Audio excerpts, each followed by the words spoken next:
Bien-aimé, c'est un danger que d'entrer dans la présence de Dieu dans une atmosphère d'adoration ayant le cœur impur, ayant le cœur souillé par le péché.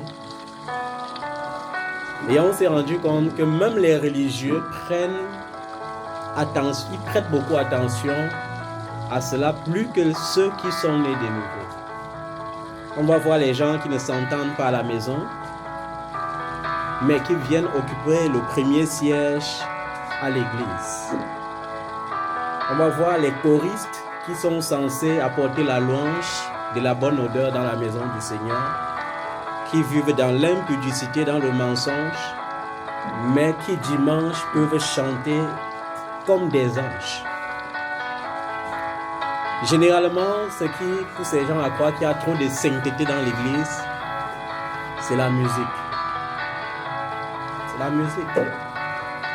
Quand il y a trop de belles mélodies, voilà, on croit que Dieu est là.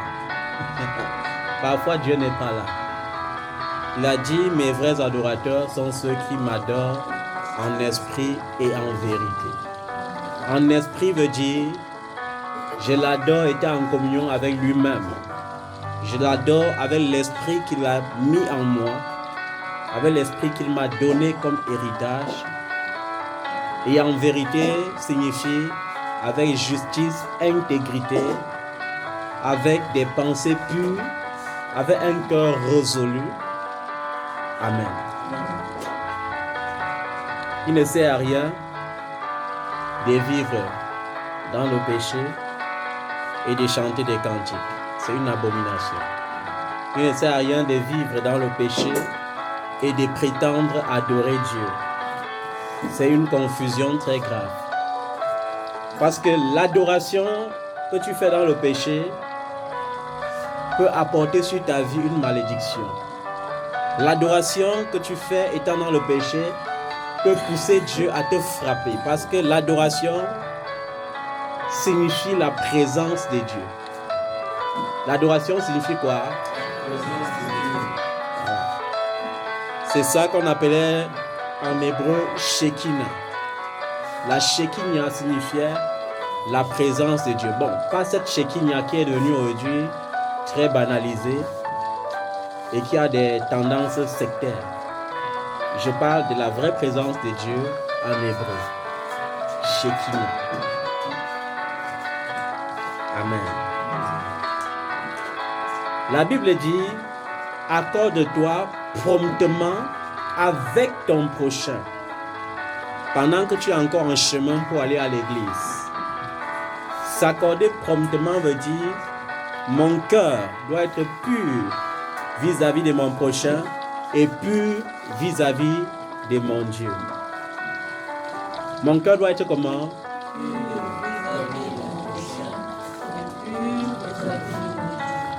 Amen. C'est à partir de ce moment que mon adoration sera une offrande que le Seigneur agrée. L'offrande que le Seigneur agrée n'est pas ce que tu mets dans l'enveloppe pour venir déposer dans son trône. L'offrande que le Seigneur agrée n'est pas l'offrande que tu viens donner dans le culte chaque dimanche ou chaque fois que tu vas dans la présence de Dieu. La meilleure offrande, c'est toi-même qui t'offres à Dieu comme un sacrifice pur et agréable. Amen. Un sacrifice pur et agréable. Dis à ton voisin, un sacrifice pur et agréable. Un sacrifice pur et agréable. Un sacrifice pur et agréable. Amen. Très important, bien-aimé.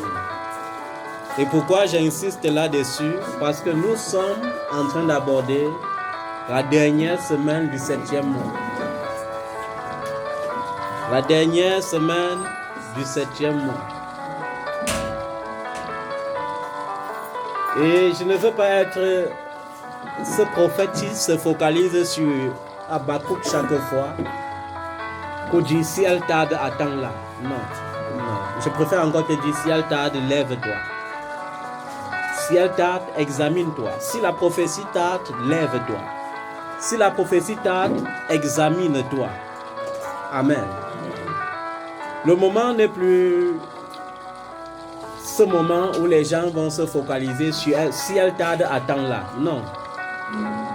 Tu vas attendre jusqu'à quand? Tu as combien d'années à vivre sur cette terre? Si elle tarde, lève-toi. Si elle tarde, examine-toi. Si elle tarde, purifie ton cœur. Si elle tarde, purifie tes pensées. Amen. C'est très important.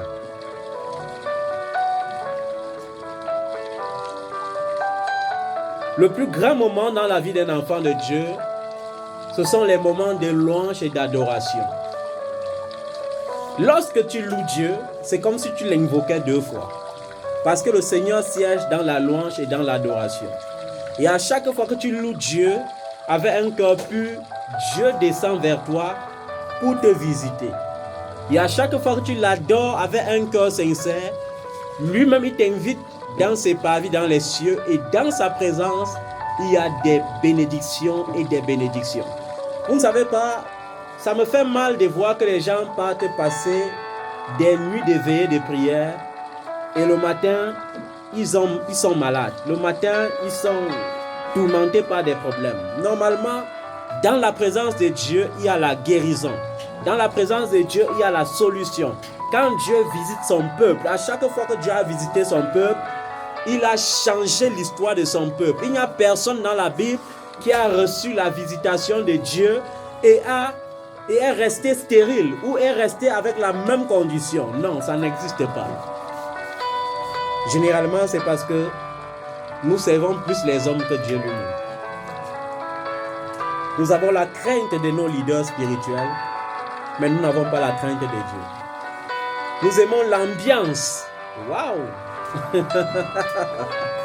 Enfants de Dieu, lorsqu'il y a un concert quelque part, tel artiste gospel vient quelque part, nous sommes parfois les premiers à acquérir nos tickets.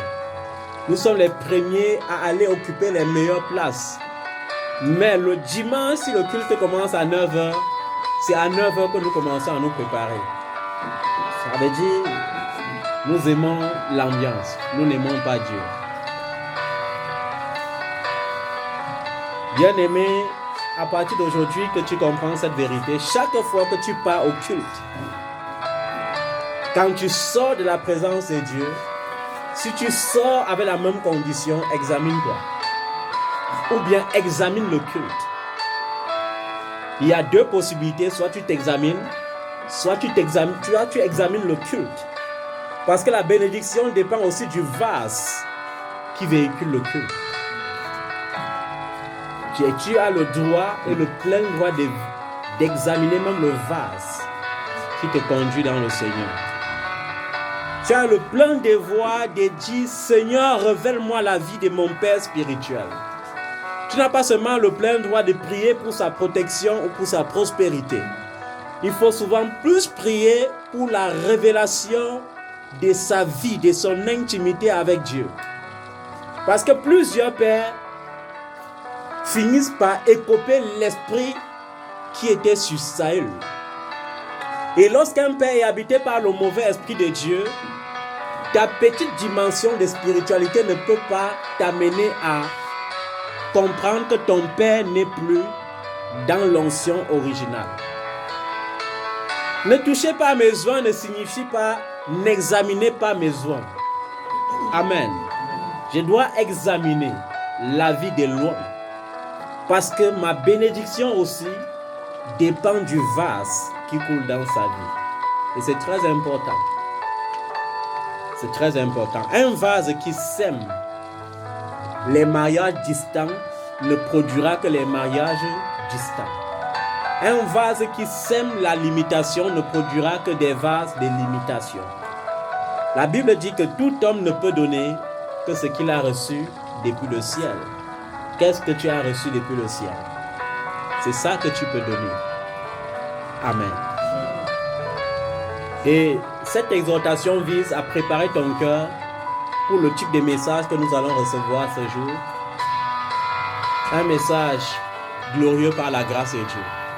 Je préfère dire un message glorieux parce que de la même manière qu'on dit que Vous ne pouvez pas savoir quand, loin de l'Éternel et en difficulté spirituelle, il est aussi impossible de savoir quand il est en difficulté physique. Même quand tu vis avec lui. Ce n'est que lorsque tu vois qu'il faiblit que tu peux sentir que sa chair a mal. Est-ce que quelqu'un pouvait s'imaginer que mercredi, j'étais malade? Et très malade même. Est-ce que quelqu'un pouvait savoir que depuis mercredi jusqu'à hier, j'étais terriblement malade et sous soin? Personne ne pouvait examiner cela. Pourquoi? Parce que chez Dieu, il n'y a pas question d'être malade ou ne pas être malade. Chez Dieu, c'est question de service. Tu es malade, mais tu vas prier pour les malades. Amen. Tu es en difficulté, mais tu vas prier pour les gens pour que leurs difficultés changent. Dieu ne connaît pas si tu es malade ou si tu n'es pas malade. Je t'ai oint, oui, c'est mon onction que je réclame sur ta vie. Amen. Est-ce que être oint veut dire qu'on ne peut plus tomber malade? Ça ne signifie en rien qu'on ne peut pas tomber malade. C'est pourquoi l'apôtre Paul, dans une des exhortations, lorsqu'il parle de son fils Timothée, il dit: il a été très malade et proche de la mort, mais le Seigneur a eu pitié de lui et l'a ramené. Amen. Je ne veux pas que les enfants soient connectés à ce genre de message qui dit que l'onction peut faire en sorte que tu te présentes devant les pièces, ça ne te brise pas la nuque. Non. Étienne était onction,é et plus onction,é que moi. Et pourtant, on l'a lapidé et il est mort. Tous les apôtres étaient bien onctionnés et revêtus du surnaturel lorsqu'on les assassinait. Amen. Nous devons comprendre Dieu tel qu'il est si nous voulons être heureux. Parce que quand tu ne comprends pas Dieu tel qu'il est, tu es obligé de souffrir. Amen. Tout ce que je peux te dire en cette dernière semaine du mois de juillet, c'est examine-toi. Si la prophétie tarde, comme l'a dit Habakkuk, attends-la. Mais il s'agit de quel type de prophétie? Moi, je ne pense pas qu'il s'agit de tous les types de prophéties. L'âge de, vous appelez ça quoi? Les thèmes scientifiques là, je n'arrive pas à voir ça ce matin. L'âge de la ménopause, c'est 90 ans. Amen. Mais es-tu sûr que tu es fait à l'image de Sarah pour vouloir attendre jusqu'à 90 ans? Voilà. Parce qu'il faut savoir aussi,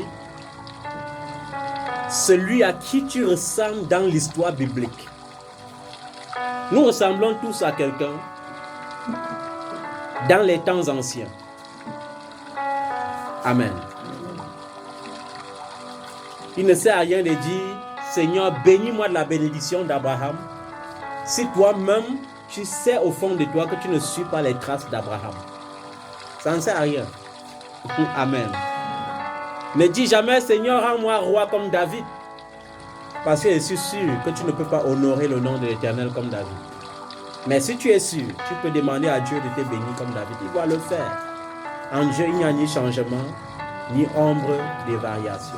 Et comme je disais, et je vais encore insister là-dessus, avant d'entrer dans l'enseignement de ce matin, prier tous les jours sans cesse, c'est très bien, parce qu'il est écrit prier sans cesse. Amen. Il est écrit prier sans cesse. Il est écrit jeûner et prier afin de ne pas tomber en tentation. C'est vrai, n'est-ce pas? Mais tout ça n'effraie pas Satan. Amen. Ce qui effraie Satan, c'est la foi. Plusieurs jeûnent, plusieurs prient, mais ils veulent aider Dieu. On n'aide pas Dieu. On ne peut pas aider Dieu. Amen. Tu ne peux même pas savoir par quel chemin Dieu va te positionner là où il t'avait montré dans les songes. Il y a des gens ici que Dieu les a montrés là où il doit les positionner dans le futur. Vous savez que tu as vu, tu as revu, les autres ont même vu. Pour que tu aies la confirmation. Mais ce qui va te placer là-bas, c'est la foi. Ce n'est pas tes prières et tes jeûnes, non. Tu pries, Le diable prie. Tu jeûnes. Les démons jeûnent. La Bible dit que les disciples de Jean-Baptiste priaient et jeûnaient plus que les disciples de Jésus. Au point qu'à un moment donné, ils sont allés vers leur père spirituel pour dire, mais Jean, pourquoi les disciples de celui-là que tu avais présenté dans le désert là ne jeûnent pas? Amen. Et Jésus a dit, tant que l'époux est là, ses amis ne peuvent pas craindre, ils ne peuvent même pas manquer quoi que ce soit. Mais un jour, si l'époux leur est enlevé, alors voilà, ils vont jeûner, ils vont prier. Amen. Mais je rends grâce à Dieu de ce que l'époux est toujours présent et constamment présent. Parce que lui-même a dit, je ne te délaisserai pas. Lui-même a dit, je serai avec vous tous les jours jusqu'à la fin du monde. Lui-même a dit, je ne vous laisserai pas orphelin, je vous enverrai le consolateur. Amen. Sache que tu jeûnes, tu pries, mais ce que Dieu exauce, c'est ta foi. Et ta foi dépend de la manière dont tu penses. Si dans ta pensée, il y a le doute, Dieu va t'exaucer avec le doute. Si dans ta pensée, il y a le peut-être, Dieu va t'exaucer avec le peut-être. Parce que Dieu n'est pas un Dieu d'incertitude, mais Dieu est un Dieu de certitude.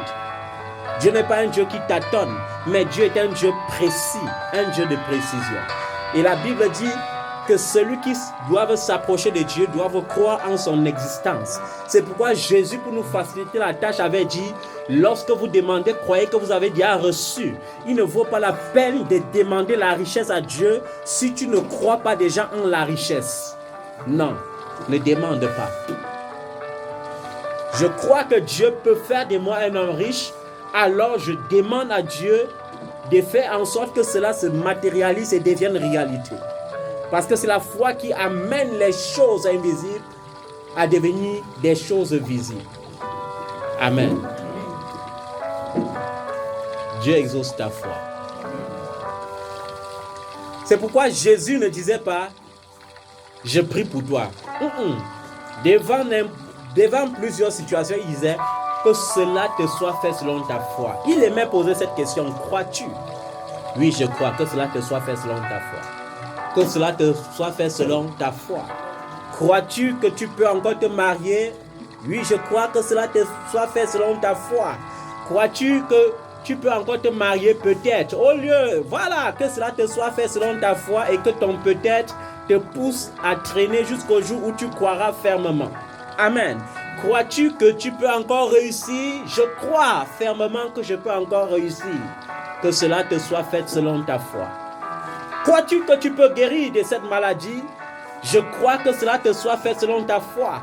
Crois-tu que tu peux voyager avant la fin de cette année? Je crois que cela te soit fait selon ta foi.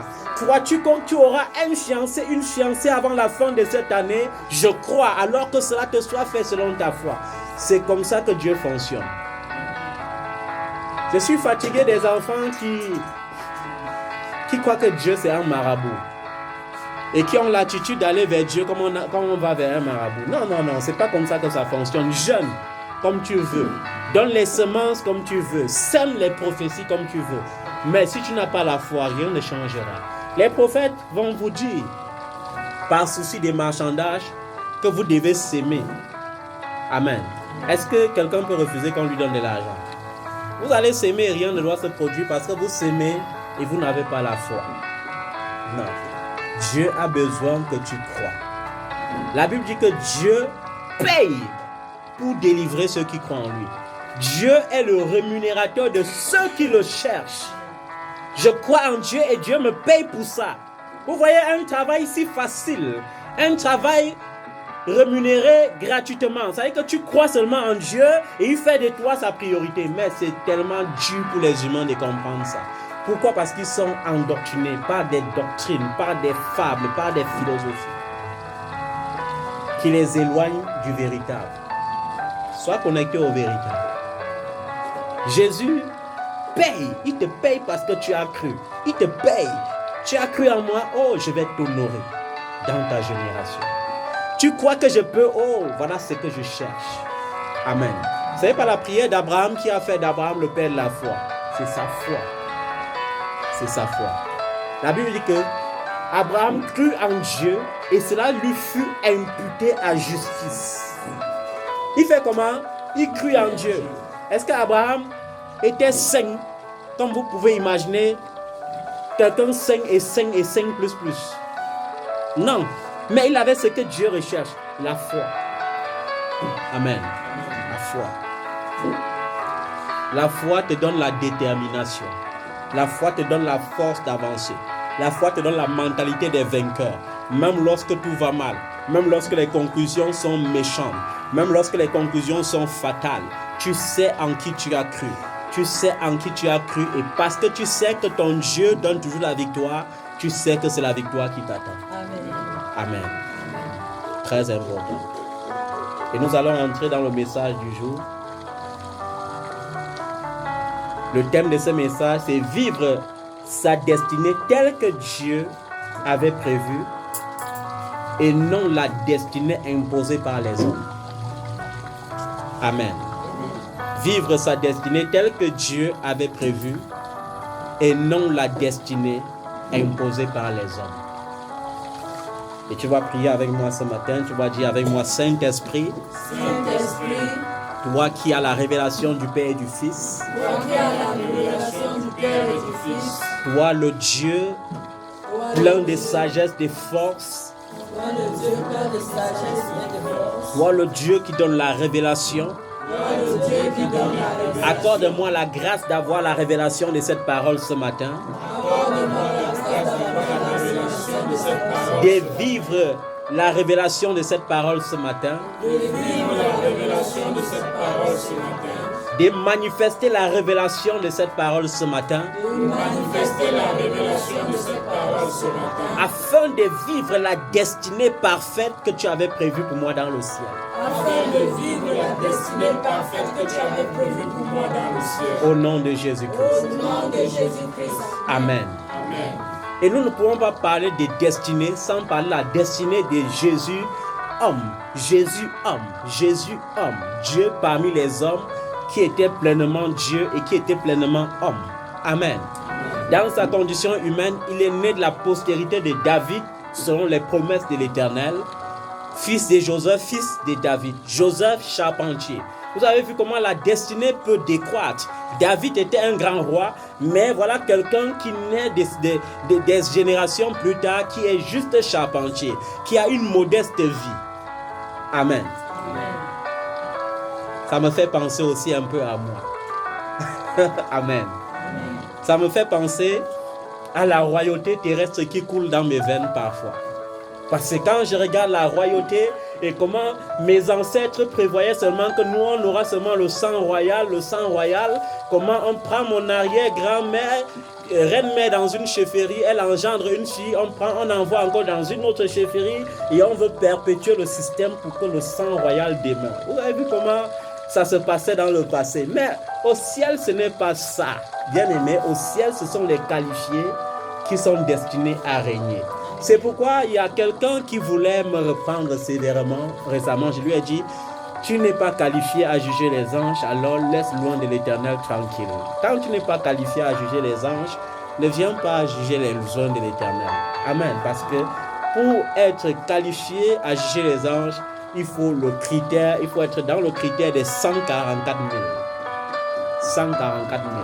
Ça veut dire je n'ai pas perdu ma virginité, même jusqu'au plus profond de ma pensée. Amen. J'ai gardé ma vigueur. Jésus, fils de Joseph le charpentier, né comme bébé à Bethléem, mais qui a une histoire qui ressemble à la mienne, qui grandit tantôt dans telle ville, tantôt dans telle ville. On ne sait plus si on peut l'appeler Bethlémite. On est obligé de l'appeler Nazarien. Amen. Parce que Dieu, pour accomplir ses promesses, n'a pas besoin d'aller dans les statues comme nous poster. Je pars déjà à Paris. Je me fiancie demain. Non, il n'a pas besoin de ça. Dieu accomplit sa prophétie de manière à ce que le monde en soit même troublé. C'est pour ça qu'on l'appelle Dieu. Dans les prophéties bibliques, c'était prévu que le Christ allait naître à Bethléem. Et Dieu a permis que lorsque la naissance de Jésus était proche, qu'il y ait recensement dans la ville de Bethléem. C'est pourquoi Joseph et Marie étaient obligés d'aller dans leur patrie d'origine pour se faire enregistrer. Mais quand ils sont arrivés, toute la ville était pleine parce que chacun était venu se faire enregistrer. Et les hôtels étaient pleins, les auberges étaient pleines. Il n'y avait pas de place pour eux-mêmes dans la rue. Ils étaient obligés d'aller dans une étape et Dieu a décidé que c'est au milieu de ces cacas de vaches que Jésus-Christ, roi des rois, allait naître. Pour que sa parole s'accomplisse, lui qui prend les choses viles du monde pour confondre les grands. Mais il y avait quelque chose qui se passait pendant que Jésus naissait. L'étoile d'Orient brillait. Ça poussait le monde à comprendre que le roi des rois était arrivé. Amen. C'est pourquoi les mages, n'étant même pas serviteurs de Dieu, étaient obligés d'aller adorer le roi des rois. Parce que dans sa présence, même Satan est obligé de fléchir les genoux. Amen. C'est pourquoi lors de la troisième tentation, Jésus ne pouvait que rire de Satan. Parce que sachant que même les mages qui ont le pouvoir sur les étoiles l'avaient déjà adoré. Et tu viens encore demander l'adoration à celui qui doit être adoré. Ma prière, c'est que tu ne tombes jamais sous le joug de la troisième tentation. Que maman ne règne jamais en toi. C'est ma prière. Jésus est né. Il a grandi à côté de son père charpentier. Je suis sûr que parfois, il prenait le marteau. Il faisait ce que je fais souvent là. Il était un peu maladroit comme moi. Et il cognait souvent son ongle et il criait dans le secret. Et tout Israël savait que Jésus n'était jamais allé à l'école. Alors Jésus a commencé à manifester la sagesse lorsqu'il avait eu ses 12 ans. Et il n'a pas voulu manifester la sagesse avec les enfants, parce que quand tu manifestes la sagesse avec les enfants, on ne peut pas comprendre. Il a fallu qu'il aille vers les grands, vers les souverains sacrificateurs, vers les pharisiens, vers les scribes, et qu'ils prennent le livre d'Isaïe et qu'ils lisent. Waouh! Et que les gens, en ce temps-là, ils sont émerveillés de voir un petit enfant de 12 ans qui explique les mystères de Dieu avec exactitude. Mais ils ne comprennent pas toujours qui est Jésus. Les gens sont encore en train de se moquer de toi parce qu'ils ne te comprennent pas. Ils n'ont pas la clé de ta destinée. Et c'est pourquoi, de la même manière que ce fut pour Jésus, il en est de même pour toi, parce que forte et grande est ta destinée. Dis avec moi, forte et grande est ma destinée. Forte et grande est ma destinée. Amen. Amen. C'est pourquoi dans Matthieu 13, verset 54, quand Jésus commence à rendre ministère, à enseigner dans le temple, à lire avec exactitude plus que tous ceux qui étaient de sa génération étaient allés à l'école, tout Israël est obligé de s'assembler et de dire, mais d'où lui vient cette sagesse? N'est-ce pas le fils du charpentier? Mais il n'a jamais été à l'école. D'où lui vient donc cette sagesse? C'est comme ça que ton miracle va surprendre les gens. Il faut les pousser à être dans l'étonnement. Amen. Ils seront dans l'étonnement. Il y a la destinée que Dieu a prévue pour toi. Jésus étant Dieu est venu dans la condition humaine pour accomplir l'œuvre de la croix et devenir roi des rois au siècle des siècles. Mais les hommes savaient que c'était le fils d'un pauvre charpentier qui n'a jamais été instruit et qui par conséquent sera toujours le dernier. Mais comment pouvons-nous faire du premier le dernier? C'est impossible. Ça me fait penser souvent à moi-même, aux qualifications que les hommes m'ont données dans cette vie. Ils n'ont même pas encore fini de donner. Quand ils seront fatigués de donner des qualifications, Dieu doit révéler au monde ma vraie destinée. Amen. Non pas pour que je règne sur eux, mais pour qu'on comprenne que quand Dieu crée, c'est Dieu qui décide, ce n'est pas les hommes. Amen. Amen. Dans 1 Samuel 16 au verset 11, il y a quelque chose qui me plaît là-bas. 1 Samuel 16 verset 11. Il y a quelque chose de particulier là-bas et je vais vous dire, vous allez lire à la maison. C'est que j'ai regardé la destinée de David. Qu'est-ce que les parents de David avaient prévu pour David? Qu'est-ce que les frères de David avaient prévu pour David? On avait prévu pour David, tu dois habiter en forêt. Même s'il y a les animaux là-bas, on s'en fout. Tu dois prendre soin de nos moutons. Une fois par an, lorsqu'il y aura la fête, tu viens fêter avec nous. Après, tu rentres dans ta maison en brousse. C'est pourquoi dans 1 Samuel 16, au verset 11, lorsque Dieu envoie le prophète Samuel dans la maison d'Isaïe pour oindre le nouveau roi d'Israël, même le prophète croit que Dieu agit avec l'apparence physique. C'est pourquoi lorsqu'il arrive devant les fils d'Isaïe, parce que c'était les gens géants et beaux, quand il voit celui-ci, il dit que non, il est très beau, c'est sûr que c'est lui. Il a cru que l'ancien qui avait qualifié Saül, parce que Saül était le plus géant en Israël, le plus beau, le plus élancé, il a cru que c'est comme ça que l'ancien fonctionnait. Quand il arrivait dans la maison d'Isaïe, il a cru que c'était le même mode opératoire. Dieu lui dit que non, ce n'est pas lui. Quand il a visité tous les 7 fils, il est étonné que Dieu dise toujours non, ce n'est aucun de ceux-là.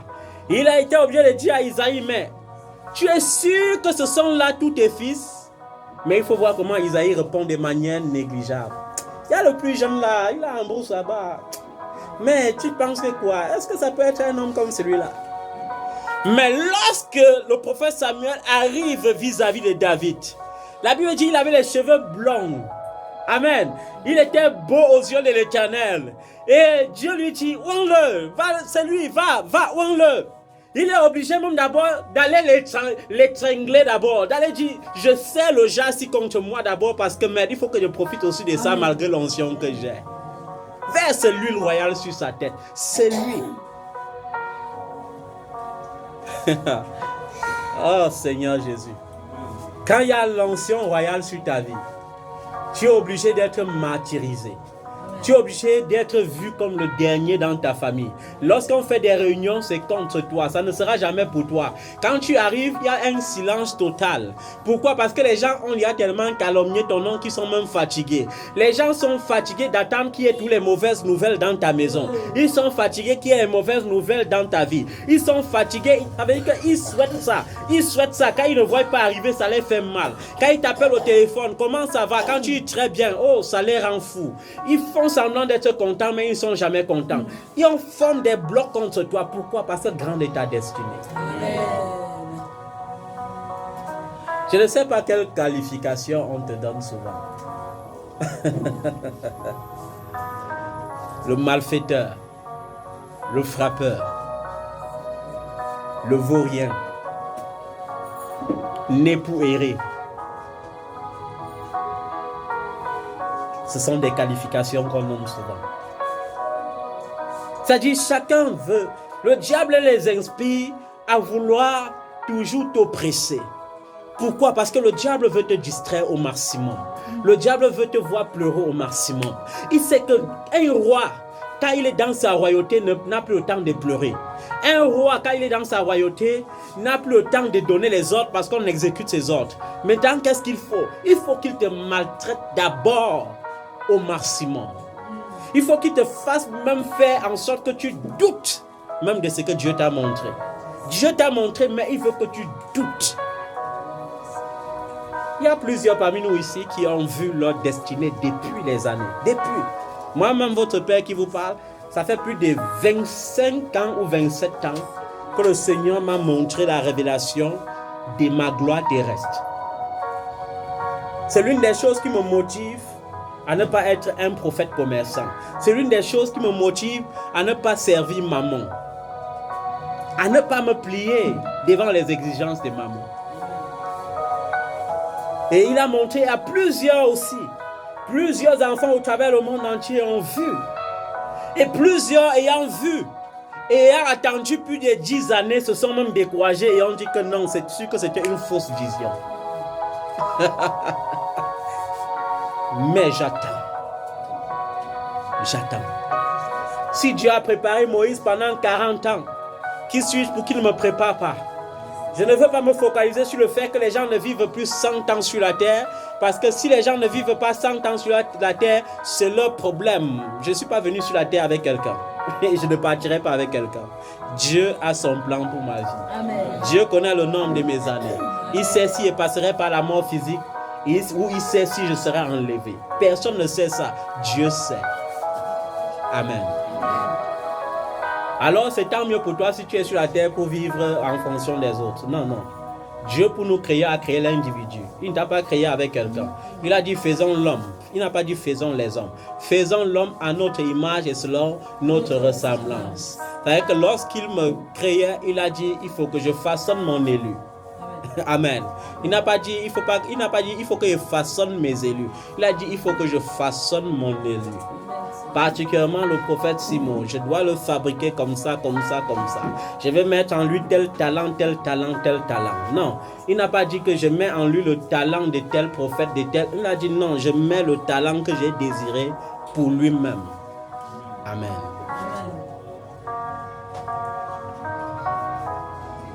Vous avez vu, Dieu avait son plan pour David. Le plan de Dieu, c'est que David était destiné selon le dessein de Dieu à devenir roi d'Israël. Amen. Mais le plan de la destinée de sa famille, c'était que non, il allait perdre les moutons en brousse.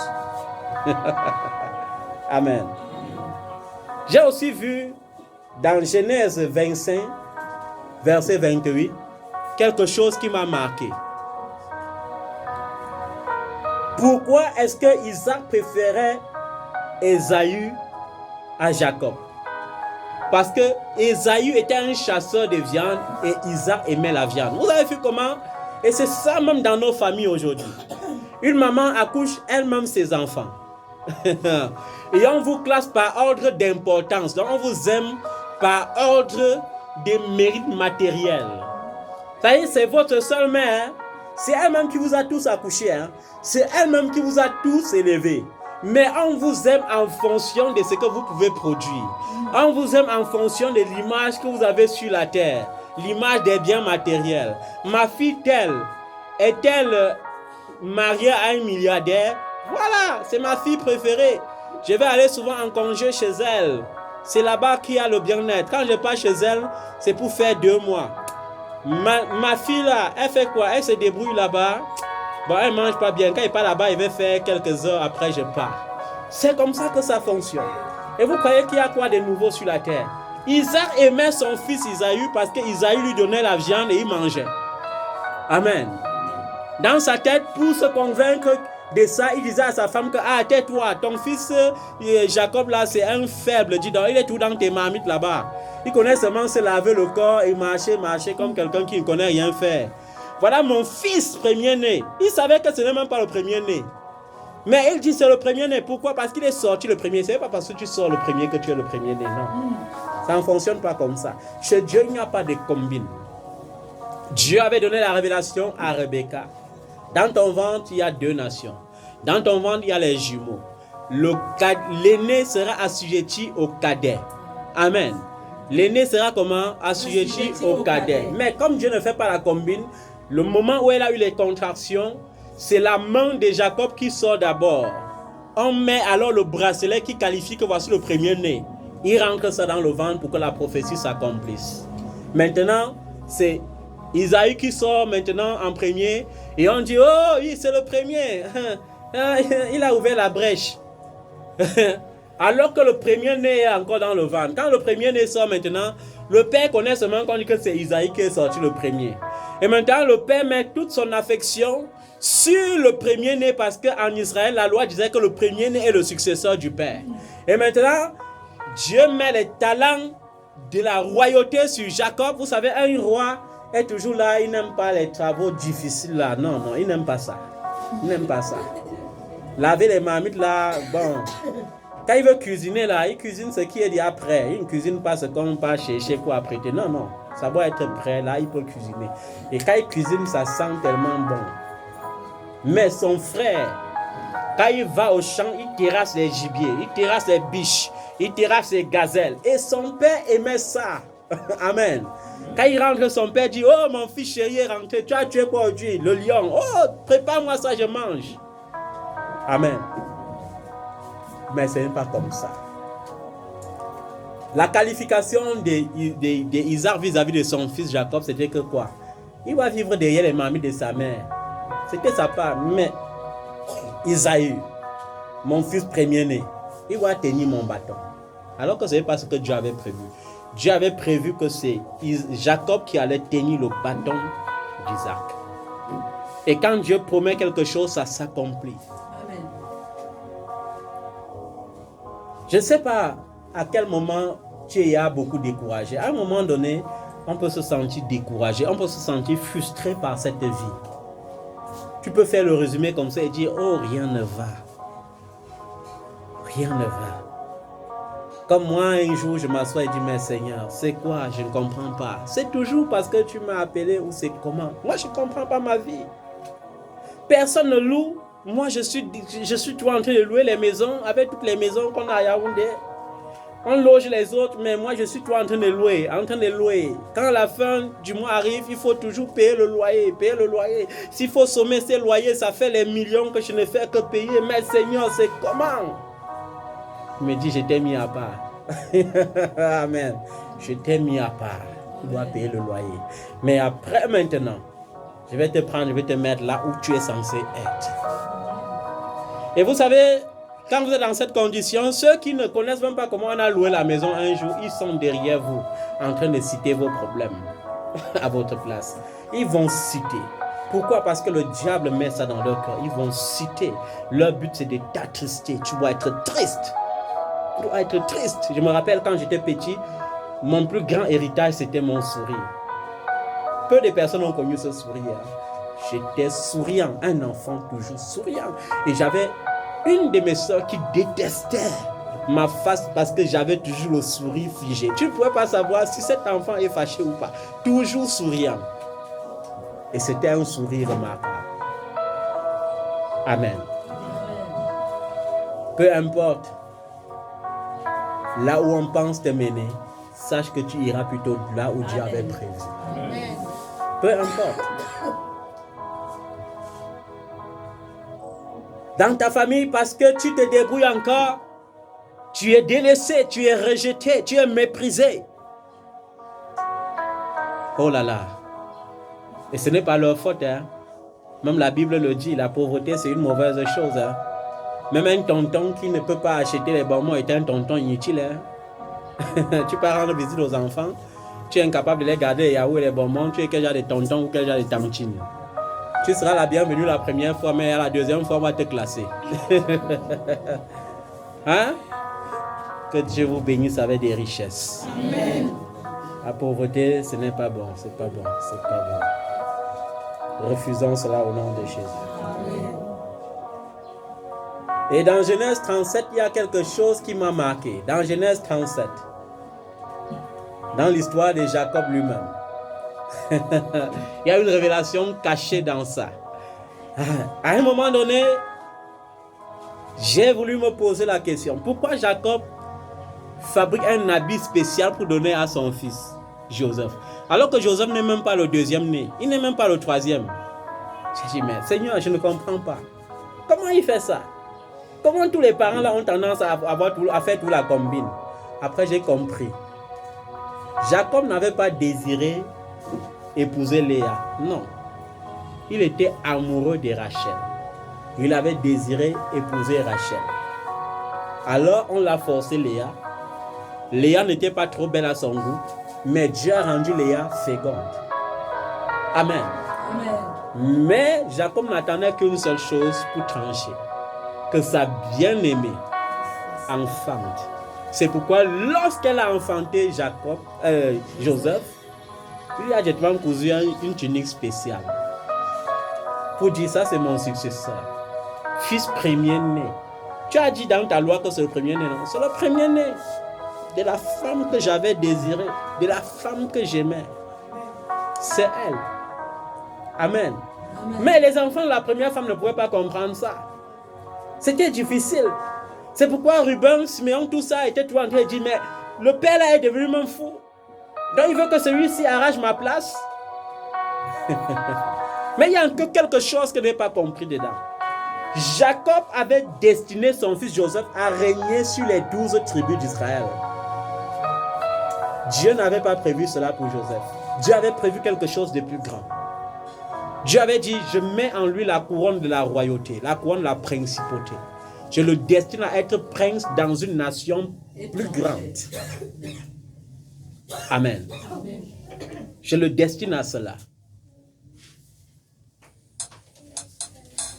Et c'est pour cela que vous allez voir, lorsque Dieu veut te bénir dans une nation étrangère, dans ta terre natale, il y a tous les épines. Toujours les épines dans ta maison. Les gens vont toujours te maltraiter. Tu vas faire ce qui est bien, on va dire tout que c'est mauvais. Les gens, tu es né avec tes frères et tes soeurs, mais parfois tu te demandes si ce sont tes frères et tes soeurs, parce que tellement leur haine, parfois leur conspiration, leur désir à te voir échouer, t'es pas toi-même. Parce que tu as la couronne de la royauté sur ta tête. Amen. Quand tu as la couronne de la principauté, les gens sont tout tentés à te déchirer. La sagesse de Joseph épatait tellement ses frères et ses visions les troublaient beaucoup. Et le père avait fait quelque chose. Un roi ne travaille pas. De la même manière que Jacob restait lui tranquille à se laver et à manger, Joseph était à côté de son père en train de compter leurs biens. Papa, ils ont donné quel rapport? Ça fait déjà combien de vaches? Ça fait déjà combien de brebis? Ça fait déjà combien de moutons? Pendant ce temps, les autres étaient en train de dormir dans la forêt là-bas pour prendre soin de ces moutons-là. Ils étaient à côté de son père en train de manger. Toutes les bonnes viandes que les femmes de son père préparaient avec ses concubines, ils mangeaient comme ils voulaient. Et ça poussait les gens à avoir la haine. Je ne sais pas trop quelle est la position que tu occupes parmi la position des enfants de ta mère. Et si tu es fils unique ou fille unique, il faut savoir que il faut regarder ta position au milieu de tes cousines. Regarde ta position. Et demande au Seigneur de montrer ce qu'il y a dans leur cœur. Je suis sûr que si Dieu te montre ce qu'il y a dans le cœur de certains de tes frères et de tes soeurs, tu vas te méfier de t'asseoir même et de manger dans un même plat qu'eux. Parce que tu vas dire que merde, les étrangers sont encore plus... je me sens encore plus en sécurité avec les étrangers qu'avec mes propres frères. Parce que s'ils voient moyen de m'empoisonner, ils vont m'empoisonner. C'est pourquoi il y a toujours ce qu'on appelle la haine familiale, la jalousie familiale, l'esprit de compétition, l'esprit de rivalité. Elle est à quel niveau? Il faut que je dépasse ce niveau-là. Il est à quel niveau? Il faut que je dépasse déjà le niveau-là. Mais c'est l'ignorance qui les pousse à faire comme ça. Toi, tu n'es pas un ignorant. Ne sois pas ignorant. Amen. Amen.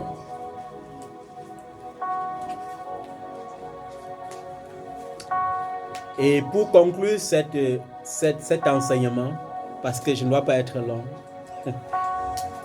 j'aimerais que tu comprennes que la conclusion de ta vie, la conclusion de ta destinée, se trouve dans Isaïe 62, versets 4 à 6. Et je vais lire cela. Voilà ce que ton Dieu te dit. Isaïe 62, versets 4 à 6. Ton Dieu te dit qu'on ne t'appellera plus abandonné. On ne dira plus de toi la terre dévastée, mais on t'appellera mon plaisir en elle. Amen. Et l'on appellera ta terre mariée. Amen. Amen. Car l'Éternel prend plaisir en toi et ta terre aura un mari. Amen. L'Éternel prend plaisir en toi et ta terre aura un mari. Amen. Tout comme un jeune homme épouse une jeune fille vierge, tes descendants deviendront pour toi pareils à des époux. Et tout comme la fiancée fait la joie de son fiancé, tu feras la joie de ton Dieu. Amen. Tu feras la joie de ton Dieu. Amen. Et il faut que tu t'accroches à cette parole. Parce que je vais te dire, la vérité c'est que le diable doit toujours influencer les hommes d'une manière ou d'une autre. Le diable doit influencer certaines personnes à te quitter. Comme dans mon parcours, j'ai vu les hommes de Dieu me quitter. Parce qu'ils n'étaient pas d'accord de prêcher de la même façon qu'eux. Il y avait un homme de Dieu que j'appréciais beaucoup. Mais un jour, je l'invite, allons célébrer le mariage de ma fille. Mais parce que je ne suis pas venu dans son bureau avec mon véhicule, il s'est fâché. Il est inadmissible qu'un grand homme de Dieu comme toi continue de stopper le taxi. Non, je refuse ça. Et je lui ai répondu calmement, homme de Dieu, à chaque chose sa saison. Et il n'a pas compris ça de cette façon. Quand il m'a dit, non, il te faut un permis comme ça, même si tu ne veux pas acheter la voiture, tu achètes la voiture, que non. Même le temps du permis n'est pas encore arrivé, il a dit que non. Ça veut dire que ça, c'est pas un homme de Dieu avec qui il veut marcher. Et on s'est séparés. Pourquoi? Parce qu'il n'a pas compris. Il n'a pas compris. Si ton temps est arrivé de rouler dans les Toyota Starlet, c'est ton problème.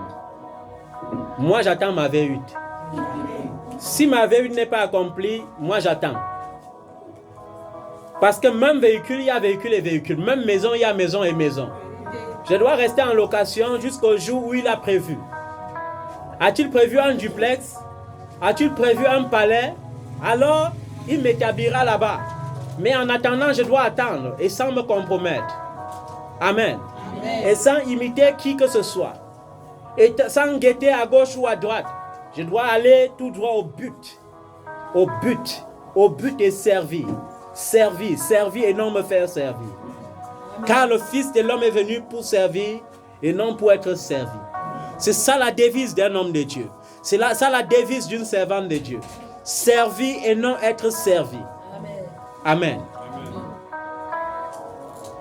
Il y a des hommes qui vont te quitter. Parce qu'ils vont dire, mais quand on était petit, on voyait que la femme, si elle n'est pour briller, elle brillait même plus que nous. Qu'est-ce qu'elle devient comme ça? Non, reculons-nous. Elle est comme la peste.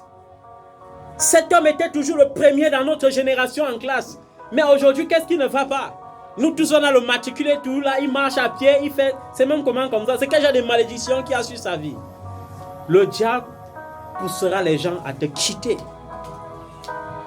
Le diable influencera les gens à te rejeter. Le diable influencera les gens à te détester. Il peut même les convaincre que ta vie est une abomination. Oui, il peut même les convaincre comme ça. Jusqu'à tu vois quelqu'un en route, il te fuit. Que non, le gars là est un homme maudit.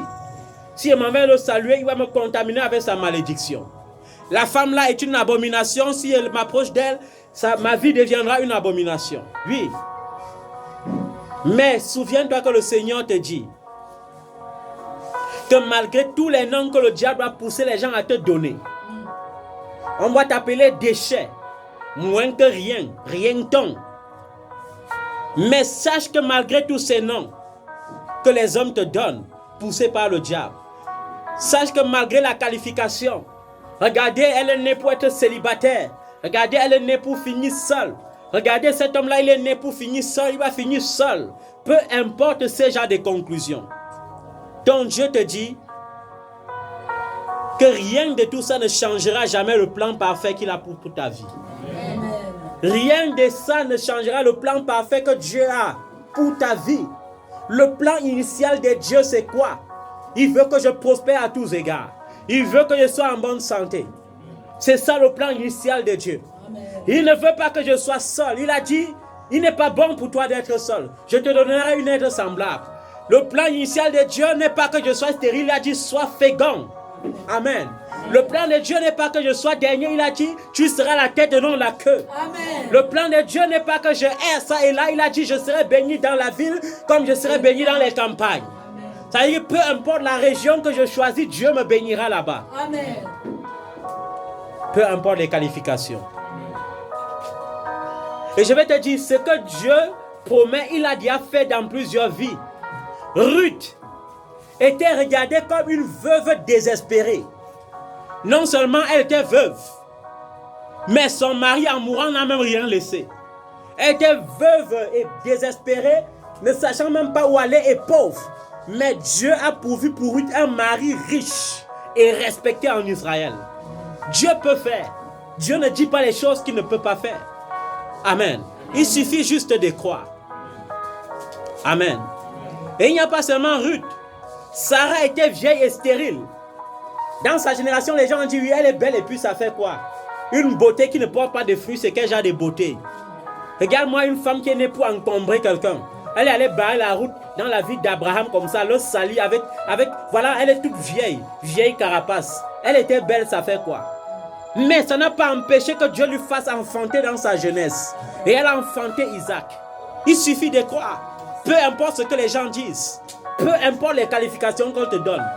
Dieu a le pouvoir de changer, de transformer ton histoire et de te mettre exactement là où il avait prévu que tu sois. Peut-être tu es encore au Cameroun aujourd'hui. Peut-être tu n'arrives pas à avoir 50 000 francs par mois pour manger. Mais je te dis, le plan initial de Dieu, c'est de t'établir dans le million, le milliard qu'il avait prévu pour toi. Et rien n'empêchera cela. Peut-être tu es là. Tu ne sais plus vers qui te tourner. Mais je te dis, tourne-toi vers l'Éternel. Le secours me viendra de l'Éternel qui a fait le ciel et la terre. Parce que c'est le vrai secours. Peu importe ce qui se passe. À un moment donné, je suis allé dans une réunion familiale et j'ai dit à ma famille, avec fierté, j'ai compris une chose. Dieu n'avait destiné aucune personne d'entre vous à me venir en aide. Dieu n'avait pas prévu cela dans son plan. C'est pourquoi vous vivez toujours comme si j'étais tranquille. C'est pourquoi vous vivez toujours comme si j'avais tout. Et vous êtes pressés d'aider même ceux qui n'ont même pas besoin d'aide. Ça ne me chagrine pas. Dieu n'avait qualifié aucun de vous à m'aider. Mais mon Dieu m'aidera. Amen. Mon Dieu m'aidera. Amen. Mon Dieu m'aidera. Amen. Il y a des moments où tu restes comme ça, c'est comme le fouet dans ton cœur. On dit, regardez, il est marié maintenant là-bas. Hein? Ils sont dans leur foyer comme ça, on ne sait même pas comment ils vivent. Sa femme est là-bas, elle a fréquenté, elle a les diplômes, mais sans travail. On va voir là où ils vont arriver. Et chaque année, on dit toujours, on va voir là où ils vont arriver. Et quand vous arrivez, on voit toujours, vous avez l'embonpoint. On dit toujours, non, attendons encore un peu, on va voir là où ils vont arriver. Vous allez arriver là où Dieu a prévu que vous allez arriver. Rien ne changera cela. Ça ne sert à rien de pleurer, de s'attrister, de se lamenter. Ce que Dieu a prévu à l'avance doit s'accomplir. Ce que Dieu t'a montré doit s'accomplir. Même si l'ennemi n'est pas d'accord, même si tous les ennemis de ta destinée s'assemblent pour faire des réunions et des réunions, des congrès et des congrès, des incantations et des incantations, tu dois parvenir. Amen. Il n'y a pas seulement Ruth, il n'y a pas seulement Sarah. Amen. Il y a Rebecca.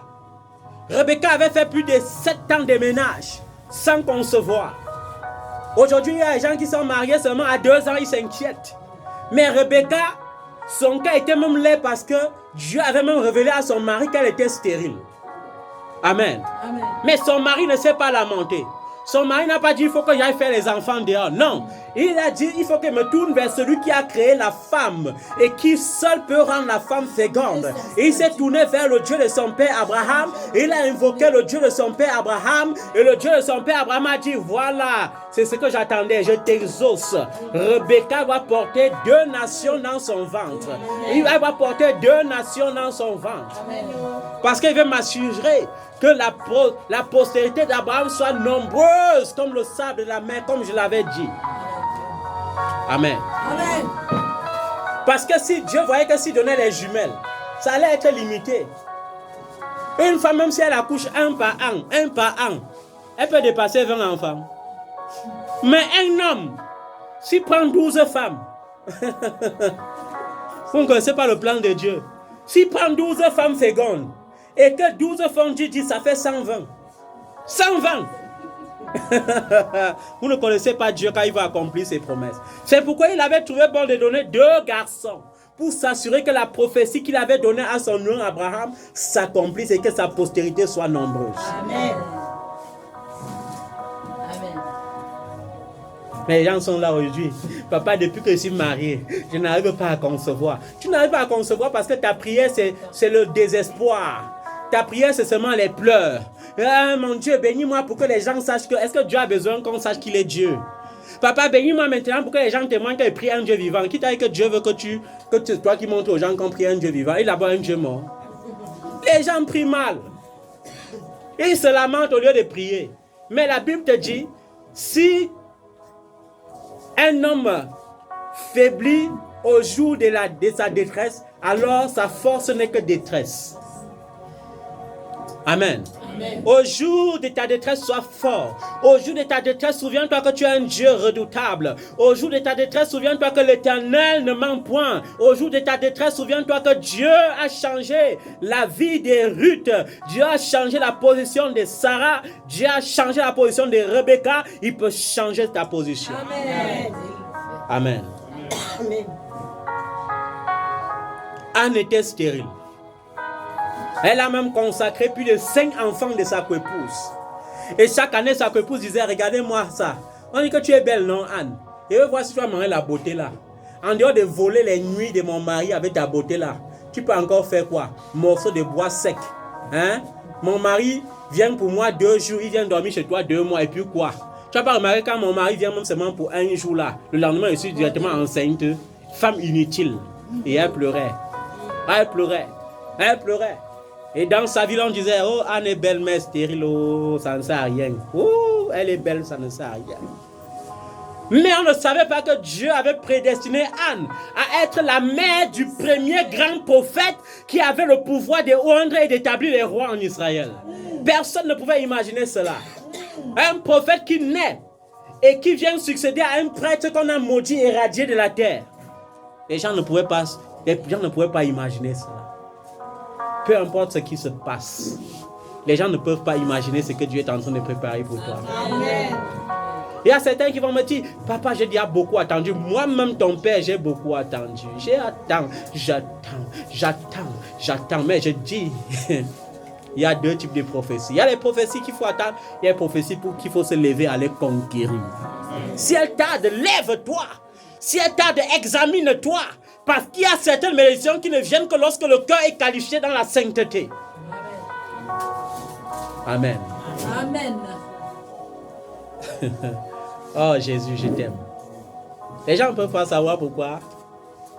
Je sais. Dans l'humiliation, je le sais. Dans le désespoir, je le sais. Si j'ai faim, je crie papa. Si j'ai soif, je dis papa, je n'ai que toi. Depuis tout petit, je n'ai que toi. Et il répond. Amen. Amen. Il est fidèle. Il est fidèle.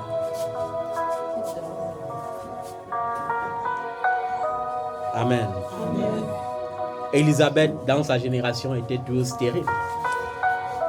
Je vais encore citer les qui. Élisabeth, dans sa génération, était stérile. Elle avait une position d'honneur, mais dans cette position d'honneur, il y avait le déshonneur. Elle était la femme d'un grand prêtre, Zacharie. Zacharie était même le souverain sacrificateur à l'époque où elle allait concevoir Jean-Baptiste. Mais c'était pour elle un déshonneur. Il y avait les jours que Élisabeth ne pouvait plus aller au marché. Il y avait les jours que Élisabeth manquait le désir de marcher dans la rue.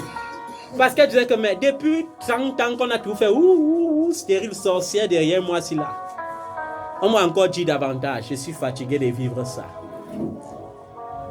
Mais personne ne pouvait imaginer que dans le plan de Dieu, Élisabeth était qualifiée pour être la mère de celui qui crie dans le désert, de celui qui dit, qui annonce la venue du grand roi des rois.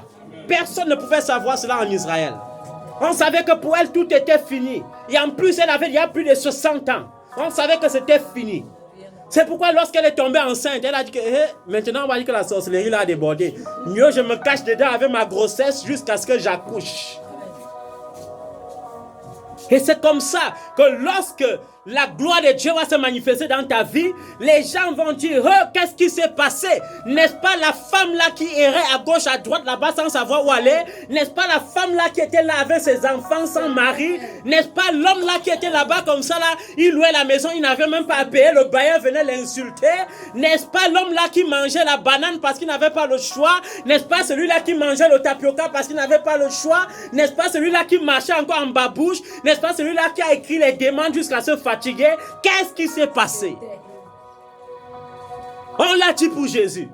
le fils du charpentier. Mais d'où lui vient ce pouvoir? Mais d'où lui vient cette autorité? Mais d'où lui vient cette puissance? Mais d'où lui vient cette grâce? Mais d'où lui vient cette sagesse? Il n'a pas étudié. Nous tous savons qu'il n'a pas étudié. Mais il enseigne plus que nos théologiens. Mais il enseigne plus que nos philosophes. Mais le voilà, quand il parle, les sadduciens n'ont plus de mots. Quand il parle, les pharisiens n'ont plus de mots. Quand il parle, les souverains sacrificateurs sont obligés de l'écouter. Qu'est-ce qui s'est passé?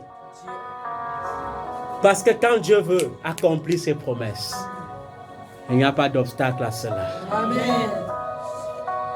Il n'y a pas d'obstacle à cela. Amen.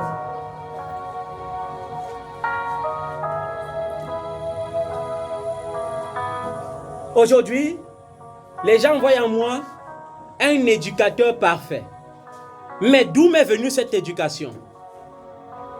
D'où est venue cette éducation? Puisque l'école n'éduque même pas comme les gens pensent. Un enfant, on sait qu'il tire son éducation de son père ou de sa mère.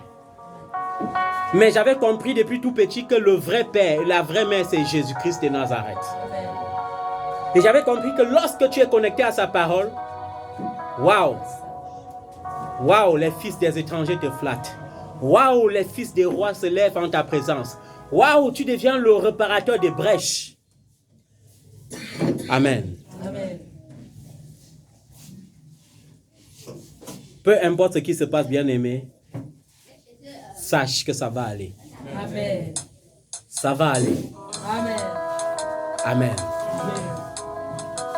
Ça va aller. Avec Jésus, on ne perd jamais. Avec Jésus, on ne perd jamais. Avec Jésus, on est sûr d'arriver. Avec Jésus, on est sûr d'arriver. Avec Jésus, on est sûr d'arriver. Heureux l'homme qui se confie en l'Éternel et qui ne s'appuie pas sur son intelligence. Heureux l'homme qui s'appuie sur l'Éternel et qui ne peut pas chercher le secours des hommes. Amen. Il y a toute la gloire de Dieu cachée derrière tout ce que nous vivons. La gloire de Dieu cachée derrière cette misère que les hommes ont vue en moi, parce que cette misère était l'école pour moi pour accéder à la gloire de Dieu. Amen. Oh, Jésus-Christ de Nazareth. Dieu veut tirer sa gloire de la situation que tu traverses. Il veut tirer sa gloire de la situation que tu vis. Il veut tirer gloire de ton chômage. Il veut tirer gloire de ton célibat. Il veut tirer gloire de ta situation actuelle. L'Éternel veut tirer sa gloire dans ça.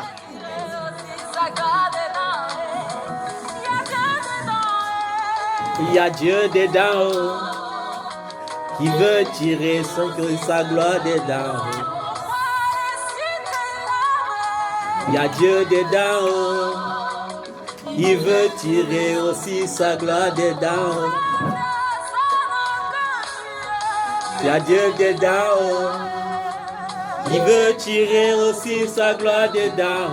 Oh, les gens croyaient qu'il faut aller à l'école de la diplomatie pour être diplomate, mais ton Dieu a le pouvoir de faire de toi un diplomate, même sans que tu ne passes par lyrique.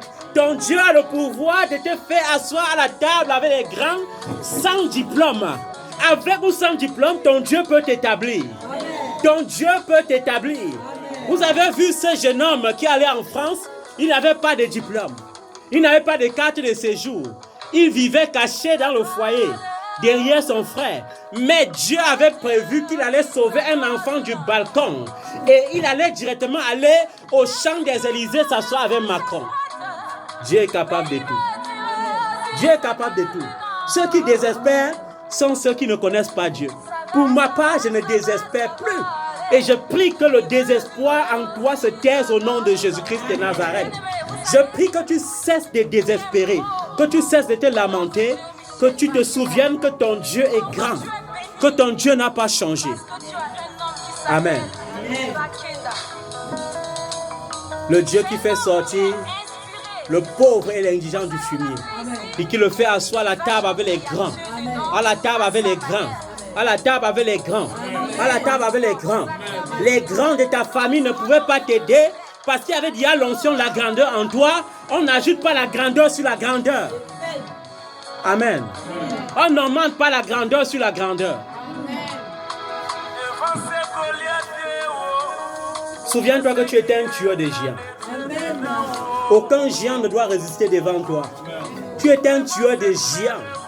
Tu as le pouvoir de transformer les montagnes en vallées. Tu as le pouvoir de changer cette situation. Je veux que tu te lèves ce matin et que tu commences à parler à cette situation pour qu'elle change. Je ne connais pas quelle est la situation, mais elle doit changer aujourd'hui, même au nom de Jésus-Christ de Nazareth. Je veux que tu lèves ta main vers le ciel et que tu commences à parler à cette situation. Je veux que tu lèves ta main vers le ciel et que tu commences à parler à cette situation. Ordonne et cette situation doit changer. Ordonne et la pauvreté doit mourir. Ordonne et cette maladie doit te quitter. Ordonne et cette tristesse te quitte. Ordonne au nom de Jésus-Christ de Nazareth. On a dit que tu as les kystes, on a dit que tu as les fibromes, on a dit que tu as les myomes, mais Jésus te dit qu'il t'a créé fécond et que malgré cela, ta fécondité doit se manifester. Malgré cela, ta fécondité doit se manifester. Ton Dieu n'est pas un Dieu en retard. Peu importe ton âge, peu importe ta situation, peu importe si tu n'as rien si tu n'as personne sur qui t'appuyer, lorsque tu dois t'appuyer sur l'Éternel, l'Éternel doit t'élever et doit te conduire dans la destinée qu'il avait prévue pour toi, au nom tout-puissant de Jésus-Christ de Nazareth. Peu importe le temps que tu as passé dans le chômage, ton Dieu te donne ton emploi bien rémunéré, parce que lorsqu'il t'a créé, il t'a lié à un travail bien rémunéré. Amen. Ton Dieu te bénit ce matin au nom de Jésus. Le Dieu créateur du ciel et la terre te bénit ce matin au nom de Jésus. Le Dieu qui a le pouvoir de restaurer te restaure ce matin au nom de Jésus. Réponds Amen au nom de Jésus. Amen. Amen.